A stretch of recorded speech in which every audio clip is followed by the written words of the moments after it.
They threw Coca-Cola on the waitress for fun, laughing like it was a joke. But the moment the drink touched her face, the air in the ballroom froze. The waitress didn't move. Not because she was weak, but because she knew in that second her life had changed. The men at the table kept laughing, filming, proud of what they'd done. They thought the world was made for them. That a woman in a cheap uniform was just a prop in their night of celebration. They had no idea who she was married to or how fast their world was about to break. Sophia had worked at the Riverside Grand Hotel for 4 years, long enough to know how cruel rich people could be when no one stopped them. She didn't talk back, didn't show anger, didn't let her voice tremble. Her job was to survive each night with dignity. Even when people tried to take it from her, she moved through the ballroom quietly, balancing glasses that cost more than her paycheck, serving smiles she didn't feel. Her manager always said the secret was to stay invisible, but invisibility had a price. When those men called her over, she already knew it wouldn't end well. Ethan Marlowe was the one who led them. He was young, confident, and loud. The kind of man who had never been told no. He wore a watch brighter than the chandelier and a grin that made people hate him without understanding why. When he looked at Sophia, it wasn't curiosity. It was boredom mixed with power. He asked her name just to mock her, asked about her husband like it was a joke, then looked at his friends for approval. She answered politely, her voice calm, but inside her chest her heart beat fast. She could smell the alcohol on his breath, hear the glass tapping against the marble table, feel the room watching quietly, as if cruelty was entertainment. The first splash was cold enough to make her gasp. It ran down her neck, sticky and sharp, soaking through the fabric she had ironed that morning. The sound of laughter echoed louder than the music. Ice cubes slid across her hair and hit the floor, one bouncing against her shoe. Her body refused to move, her hands shaking around the empty bottle around her. No one said a word, not her manager, not the guests, not the other waiters. Silence felt heavier than the humiliation itself. She stared at the floor until her vision blurred, then walked away slowly, her shoes squeaking against the tiles. In the staff bathroom, she locked the door and leaned against the sink. The mirror showed a woman she barely recognized, mascara streaks down her cheeks, hair clinging to her skin, blouse ruined. She wiped her face with a towel and swallowed hard. Her phone buzzed. "How's work, amore?" The message read. She typed back, "Fine, home by midnight," then stared at the words for a long time before pressing send. Dante didn't need to know he was a good man, and she didn't want to bring his temper into her world. People like Ethan didn't face punishment. People like her lost jobs for complaining. But not everyone stayed silent. From the kitchen door, a young dishwasher named Marco had seen everything. He liked Sophia because she was kind to him, because she smiled even when everyone ignored her. That night, he didn't smile. He stood frozen, watching the men laugh while Sophia walked away. And something inside him broke. He pulled out his phone, hands shaking, and pressed record when the manager came running, apologizing to Ethan and dragging Sophia off the floor. Marco hid behind a pillar, saving the video. He didn't sleep that night. He replayed the clip again and again until he couldn't take it anymore. Then at 5 in the morning, he sent it to a number he had heard whispered in the kitchen, a number people said belonged to a man named Dante Morelli, who controlled every cement truck, every permit, every deal in the city. When Dante's phone buzzed, he was drinking his first espresso. Half awake, he opened the video and watched his wife standing still as a man poured soda on her head, while others laughed. His hand tightened around the cup until it cracked. The video was short, but clear enough to tell him everything he needed to know. The hotel, the faces, the name tag on the man's suit, Ethan Marlowe, a name he recognized too. Well, he didn't move for a full minute. The sound of Sophia's breath in the video was the only thing he could hear. Then he set his cup down and whispered to himself, "They don't know what they've done." He could have called her right. Then he could have asked why she didn't tell him, but he didn't. He knew her heart, knew she wanted peace, not chaos. So he stayed quiet, letting the fury inside him turn cold. He called his right-hand man, Luca Romano, and said only one sentence, "I need everything on the Marlowe family before sunrise." By the time the sun rose over Brooklyn, the men who thought they owned the city were already part of a story they couldn't escape. The waitress they humiliated was asleep beside the man they should have feared most, and Dante Morelli, still calm, still silent, was beginning to draw the first line of a plan that would remind the city who truly built its foundations. The video reached Dante's office before noon, and by then his calm had hardened into something dangerous. He didn't shout, didn't break anything, didn't curse. He just sat behind his desk staring at the paused image of Ethan Marlowe's smirk frozen on screen. Lucas stood nearby, waiting for orders he already knew would come. The men around Dante had seen him angry before, but this was different. He wasn't planning rage. He was calculating destruction. "Tell me everything," Dante said quietly. Lucas slid a folder across the desk. Inside were pages of names, contracts, and company records. Ethan was the son of Richard Marlowe, owner of the Marlowe Group, one of the largest construction developers in New York. 3 years ago, Richard had partnered with Dante's companies through clean contracts that made dirty money look pure. On paper, they were business allies. In truth, Dante was the unseen foundation under Marlowe's empire. Every steel beam, every cement truck, every permit ran through him. He had let Richard believe he was in control because it was convenient. That illusion ended the moment Sophia's name came out of Ethan's mouth. Dante leaned back in his chair, eyes sharp but voice calm. "So the man who watched my wife get humiliated is the same man who profits off my work." Luca nodded. He was standing right there at the gala, 10 feet away. Dante's jaw tightened. He saw it happen and did nothing. The silence that followed was heavy enough to choke the air. Then Dante stood, picked up his jacket, and walked toward the door. "Call everyone," he said. "Tonight we start rebuilding this city from the ground up, without the Marlows." At 8 that night, 7 men gathered in a warehouse in Red Hook. It looked like an abandoned storage unit, but to Dante, it was a war room. A long metal table stood in the center with maps and papers scattered across it. His captains took their seats, Tommy, Victor, Joey, and Luca among them. Every one of them owed their lives to Dante, and every one of them had learned that when he spoke softly, things changed loudly in the world outside. Tommy was the first to break the silence. "We grabbed the kid, teach him what it feels like to drown in his own soda." The men chuckled, but Dante didn't. He looked at Tommy like a teacher looking at a student who'd missed the lesson. "No," he said. "We're not thugs. We're builders. And when builders want to destroy something, we start with the foundation." He turned toward the whiteboard on the wall. Photos of the Marlowe family and their projects were pinned in neat rows. "These towers," Dante said, tapping the pictures, "stand on my concrete, move on my trucks, depend on my people. If I stop, they stop." Lucas stepped forward and clicked a remote. The whiteboard lit up with charts and numbers. "For active projects," Luca explained. "Hudson Yards, Tribeca, Queens, and Brooklyn waterfront. Together they're worth over $1 billion. And every one of them leans on us." The men leaned in. This wasn't a street fight. This was a corporate execution. Dante pointed to the chart. "We choked them in silence. No fire, no threats. Just delays, permits, missing trucks. The kind of problems no lawyer can prove and no cop can trace. In 1 week, their empire will beg for mercy without knowing who they're begging to." Joey grinned. "And the kid?" "The kid is a symptom," Dante replied. "We cure the disease." While they planned, Sophia was at home washing dishes, unaware her husband was declaring war. She thought about how quiet the house felt, how her chest still tightened every time she remembered the laughter at the hotel. She didn't know that across the city, her name was written on a whiteboard surrounded by contracts worth millions, or that her husband's calm voice was designing a revenge too perfect to trace. The next morning, the plan began quietly. Victor met a city planning clerk over coffee and handed him an envelope. "The Marlowe project needs a deeper review," he said casually. By noon, that review had turned into a 6-month delay. Tommy visited a construction site where Marlowe's cement trucks were due. "Mechanical issues," he told the foreman, shaking his head with fake sympathy. "Our trucks could help, but we're a little behind schedule." The foreman understood the message. No trucks arrived that day. In Lower Manhattan, Luca met a banker from Goldman Sachs. She had once dated him years ago, and a single conversation over coffee reminded her of old debts. "Marlowe's projects are shaky," she admitted softly. "If they miss one more milestone, the bank will panic." Luca smiled. "Good to know." By the end of the day, every piece had moved. Permits stalled. Deliveries canceled.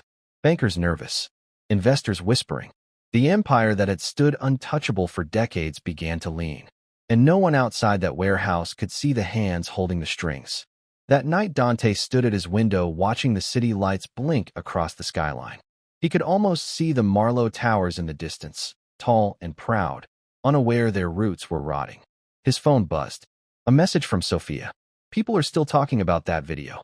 I'm fine. Just tired. He stared at the words for a long moment, his reflection sharp in the glass. You won't have to be tired anymore, he whispered. Across the river, Richard Marlowe sat in his office, confused as his phone filled with messages about failed deliveries and permit delays. He didn't know that each new problem was a small crack widening beneath his feet. He didn't know the man behind those cracks was the husband of the woman he had ignored. He didn't know that by morning, his billion-dollar empire would start to sink 1 inch at a time while the man who built its foundations watched in silence. Richard Marlowe's phone rang before dawn. The voice on the other end sounded tense. Mr. Marlowe, the cement trucks never arrived. He rubbed his eyes, trying to process the words. What do you mean never arrived? We had a 6 a.m. pour. The man stammered. Their fleet broke down. Transmission issues. All of them. They can't deliver until next week. Richard sat up, heart pounding. Next week means we missed the deadline with Chase. That's $2 million in penalties. The voice on the phone went quiet. I know, sir. I've called everyone. No one's available. It's like the whole supply chain just shut down overnight. By the time the sun rose, the problem had spread. Another call. The steel delivery for the Tribeca project was delayed by an accident blocking their route. Then another. A zoning vote postponed for the Queens project due to new environmental concerns. Richard's morning turned into chaos, his team calling from every corner of the city with bad news that didn't make sense. It was too coordinated to be random, but too subtle to trace. At 9 a.m., Richard gathered his executives in the Marlowe Group's glass conference room overlooking Central Park. He stood at the head of the table, trying to sound composed while his stomach twisted. We have setbacks, but they're temporary, he said. We'll get alternate suppliers. His COO frowned. We've tried. Every company's suddenly overbooked. Some even hung up when we said who we were. His CFO added quietly. Chase called this morning. They're reviewing our milestones. They might raise our rates. The room went silent. Richard looked around, realizing none of them had answers. So we fix it, he said, forcing confidence. We always do. But inside, he knew this wasn't normal. It felt like invisible hands were closing around his business. While Richard's empire trembled, Dante sat in his warehouse office, surrounded by blueprints and coffee cups. Luca entered holding a tablet. Hudson Yards missed the pour. Tribeca's steel shipment stalled. The banks are panicking. It's working. Dante nodded slowly. Don't rush. Pressure works best when it builds. Luca hesitated. You sure you want to keep going? This isn't just revenge anymore. You're dismantling half of Manhattan. Dante looked up, eyes cold. He built his towers on my foundation and thought he could humiliate my wife without consequence. Now he learns what it feels like when the ground disappears. By noon, news outlets started whispering. Small real estate blogs first, then finance columns. Marlowe Group facing construction chaos. Rumors spread like wildfire, supplier disputes, labor issues, even talk of internal corruption. Investors called. Shares dropped. By afternoon, Richard was pacing in his office, phone to his ear, shouting at anyone who would listen. I don't care what it costs. Find me someone who can deliver cement today. The answer was always the same. Sorry, sir, all booked. At 5 o'clock, his COO entered, pale and shaking. Goldman Sachs wants an emergency meeting. They think we're unstable. Richard slammed his fist on the desk. We've worked with them for 10 years. They know we always deliver. Not this time, she said softly. That night, Richard sat alone in the dark office. His reflection looked tired, older than he remembered. The laughter from the gala still echoed faintly in his mind. The same night, he'd watched his son pour soda on a waitress and said nothing. He reached for his phone and scrolled through the contacts until he found the one name he'd never expected to call. Dante Morelli. His thumb hovered over the button, but before he pressed it, a new message appeared. Stop calling. You'll get your meeting when I'm ready. Richard's blood ran cold. He typed back quickly. We can fix this. Let's talk. Another message appeared within seconds. You can't fix humiliation with money, Richard. You should know that by now. He stared at the screen, heart pounding. Whoever this man was, he had taken control of his company's pulse. Every failed truck, every delayed permit, every whisper in the market, all traced back to him. And now Richard understood the truth he'd been avoiding since the gala. The waitress wasn't a nobody. She was the wife of the man who owned the ground he stood on. Across town, Dante poured himself another coffee, reading reports as if reviewing construction plans. Luca looked uneasy. He's panicking, Lucas said. Calls, emails, messages. He knows it's you. Dante's voice stayed calm. Good. Let him. The longer he fears, the more he understands. Sophia sat at home, watching the news on her phone.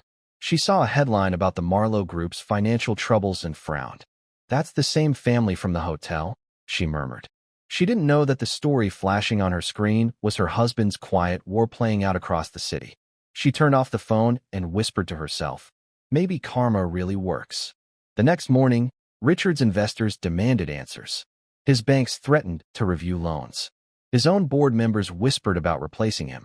The empire he'd spent 3 decades building was crumbling in less than a week. And still, Dante didn't touch him directly. He only watched as gravity did its work. By nightfall, Richard received one last message. Tomorrow, 10 a.m., 847, with Avenue, Brooklyn. Come alone. Bring your son. He read it twice, his hands trembling. For the first time in his life, Richard Marlowe knew what fear really felt like. Not the fear of losing money or status, but the fear of facing a man who didn't need either to destroy him. At exactly 10 the next morning, a black SUV stopped outside the warehouse on Fifth Avenue. Richard stepped out first, his face pale and tired, followed by Ethan, who looked more annoyed than afraid. The building seemed deserted except for a single steel door at the far end. They hesitated before entering, the echo of their footsteps mixing with the creak of metal. Inside, the air smelled of dust and oil. A long table stood under a single hanging light. At the end of the table sat Dante Morelli, dressed simply in a white shirt, sleeves rolled, his calm presence filling the room. Lucas stood behind him, arms crossed. Richard swallowed hard. Dante, I didn't know she was your wife. It was a stupid mistake. My son. Dante raised a hand, stopping him mid-sentence. You watched, Richard. You didn't stop him. Ethan stepped forward, trying to sound confident. Look, man, it was a joke. We didn't mean anything by it. Dante's eyes shifted to him slowly. A joke, he repeated, voice calm but cold. You humiliated a woman who works for a living because you were bored. You threw sugar and ice on her face while she served your table. You laughed while she stood there shaking. And you call that a joke. The silence that followed made even the lights hum louder. Richard tried again, his voice trembling. We'll pay for everything. The damage, the distress. You name the amount. Dante leaned back in his chair. You think this is about money? He stood and walked toward Ethan, stopping just close enough for Ethan to feel his breath. Do you know who poured that drink on her head? Ethan blinked, confused. Me. That's who I am to her. The man who brings her coffee every morning. The man she waited for after every shift. The man who built your buildings while you built your pride. Ethan's throat went dry. You can't. Dante's voice cut through his words. I already did. He turned toward Richard. Your projects are dead. Your accounts are frozen. Your partners are gone. The people who made your fortune now answer to me. I didn't need to touch you to destroy you. I just had to remind the city who owned its ground. Richard's legs weakened. Please, Dante. My employees, my family, don't take it out on them. Dante looked at him for a long time, his anger giving way to something colder. Your employees will find new work. Your family will survive. You, Richard, will remember this moment every time you see a waitress in a uniform. You'll remember that respect isn't optional. He nodded toward Luca, who handed him a small envelope. Dante placed it on the table. Inside is a video. The same one your son starred in. It's going to every investor, every partner, every newspaper. But I'll give you one chance to stop it. Richard's head shot up. What do you want? I want you to stand where she stood, Dante said quietly. At your next press conference. And I want your son to pour a glass of Coca-Cola over your head. Publicly. You will call her by her name, Sophia Morelli, and you will apologize. Then you will walk away from the Marlowe Group forever. Ethan's face turned red. You can't make us do that. Dante's eyes didn't move. I can. Because the moment you leave this building without agreeing, every screen in New York will play that video. And your family name will mean nothing. Richard closed his eyes. Years of arrogance, money, and power vanished in that instant. He nodded slowly. We'll do it. Ethan turned to him, shocked. Dad, we'll do it, Richard repeated, his voice breaking. 2 days later, the press gathered in front of the Marlowe Group headquarters. Cameras flashed. Reporters shouted questions. Richard stood on the podium beside his son, both dressed in black suits. He held a can of Coca-Cola in his shaking hands.